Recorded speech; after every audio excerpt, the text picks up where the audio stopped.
Ulishawahi kumsaidia mtu kagundua watu wanapenda matatizo yao kuliko kawaida? Kila solution unayotamani kumpa pupa anakuja na excuse. Anapenda matatizo yake, huwezi kumsaidia. Huwezi kumsaidia. Unajua vizuri ninayemwongelea. Hawa ni watu ambao uko nao kila siku. Hawa ni watu ambao wata drain energy yako ulionayo. Hawa watu kitu wanachokitaka, hawataki solution ya matatizo ulionayo. Wanataka kuonewa huruma. Unaweza kuambia solution ni hii. Wao wako radhi ufike uambie jamani, pole. Okay, kiasi kidogo hichi hapa cha kukufariji jamani. Hawako tayari kusema okay, solution hii changamoto hii naitaka niitoe moja kwa moja. Sitaki pole, sitaki unipe cha kupole.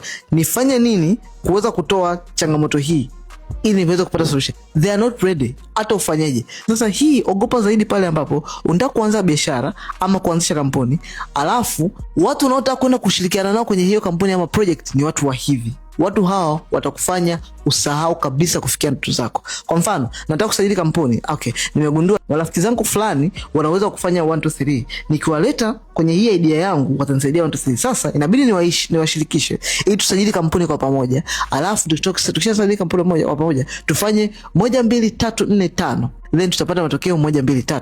Ngoja nikuhakikishie, hiyo kampuni hutosajili wala hiyo biashara hutofanya. Ndoto zako zitakufa, dream zako zitaisha. Vision yako itakatika kwa sababu tu unategemea watu wengine. Solution ni nini? Na wewe kwako mwenyewe.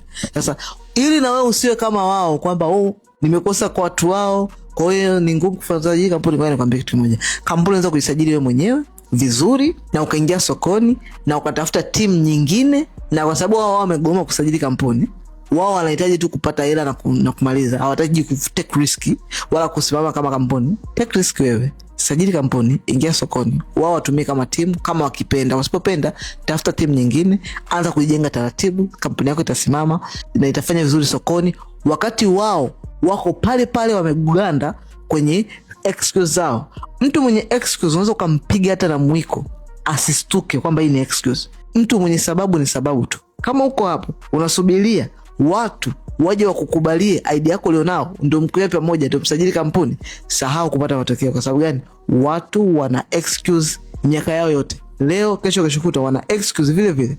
Yaani ni excuse juu ya excuse. Nini cha kufanya? Kuwa mwanaume, au kama ni msichana kuwa sio mtoto tena wewe, kuwa mkubwa. Especially wanaume, nyanyuka kuwa mwanaume. Njoo piga simu. Kwenye caption yangu hapo kuna namba ya simu. Piga hiyo namba, book appointment. Kaa chini na mimi, jifunze namna gani ya kuweza kusajili kampuni yako, kuendesha kampuni yako, kusimamia kampuni yako, sajili kampuni yako, anzisha biashara yako, ingia sokoni, fanya. Kama uko nje nchi, hiyo namba ipo WhatsApp. Uko East Africa ama uko US UK, piga simu kwa WhatsApp, hiyo namba iko WhatsApp. Piga simu, timu yangu itapokea, tutakusikiliza, tutakushauri, sasa hivi usajili kampuni ya majina ya biashara, tutakusaidia kusajili. Ukishamaliza kusajili, then ingia sokoni. Na kuhakikishia hao watu ambao walijifanya na kupa excuse, kampuni yako itafanya vizuri sokoni, wao watakuwa bado na excuse.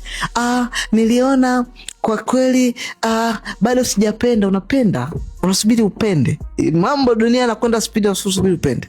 Na kama wewe ni mtu huyu unatamani kusajili jina biashara kwa haraka zaidi, tukufikie kama kwa Instagram, comment neno usajili hapo chini. Tutakufikia moja moja Instagram, tutakusaidia kusajili kampuni yako na utaweza kusajili kampuni yako na utaachana na hao watu wanao kupotezea muda na kupoteza energy yako na kuua dream ulionayo, kwa sababu hawako tayari kupata msaada, wako tayari kuonea huruma.